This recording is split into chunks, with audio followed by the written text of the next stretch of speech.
Hello people of YouTube. This is my bearded dragon care video. It's been a while. I meant to make this be one of my first videos, but it's there's a lot of information to touch on, and I'm probably not going to touch on all of it here, so I decided to make it one of the last videos I did, and this is it.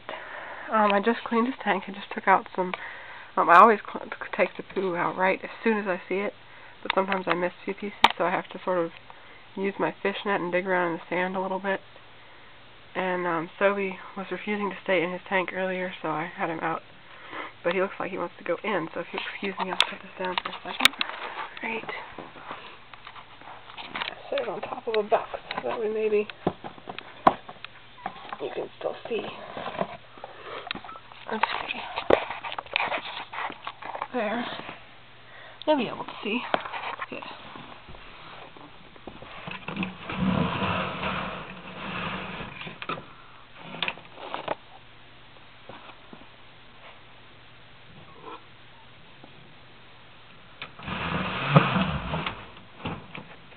There.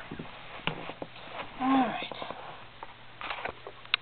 So, first I want to talk about the most important thing about bearded dragons is heat. If you live in a house that is kept pretty cool, in fact pretty much any house you live in, you're going to need to do this. You want, unless your tank is smaller than a 40 gallon, which is, this is a 40 gallon, this is the minimum size you want for an adult bearded dragon, and this is what I have. As you can see, he's got plenty of room.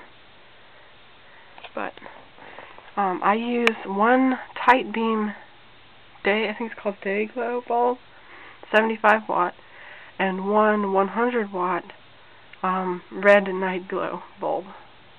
And I use them both together all day, and they keep the basking spot temperature at about 125, which is exactly what he loves. He loves it, that temperature, any lower and he doesn't do very well. The cool end stays about between 75 and 80. You don't want it to get any warmer than that, but you don't really want it to get any cooler either, during the day at least. At night the temperatures can drop to about 80 on the basking spot and about 65 on the cool end. When measuring the basking spot temperatures, you'll see that I have the probe. It comes down right there, sits on the basking spot. That's the way you want to measure the temperature, otherwise you're going to not be able to get the proper temperature. You do not want to suction cup it to the wall. The cool end, as you can see my probe under there, you can suction cup it to the wall because there's no exact heat source. It's just the whole thing is one temperature. Lighting, you want, I have two 18-inch, 15-watt linear Zoom-Ed fluorescent UV bulbs. I used 10.0 and he had 8.0, which is one level under, before I got him, and he was not doing well at all. So that's why I switched.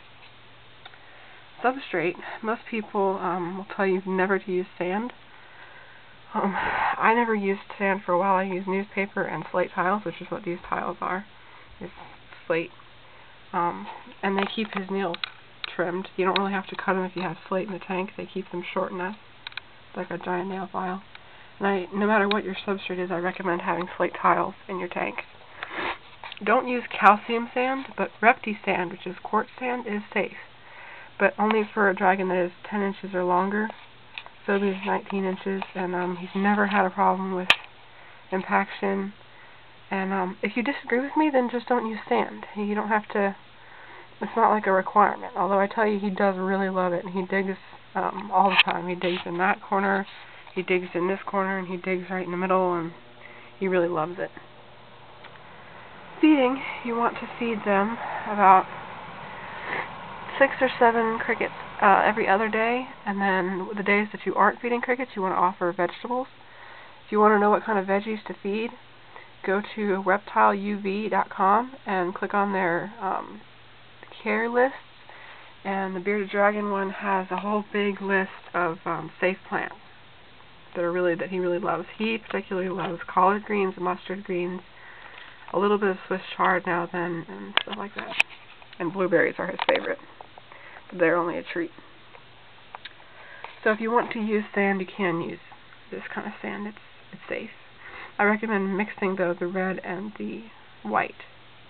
because it makes a nice pretty brown color, and it takes care of some problems that the white sand and red sand have. The white sand is a little too light and the red sand is too dusty, but when you mix them together they work really well.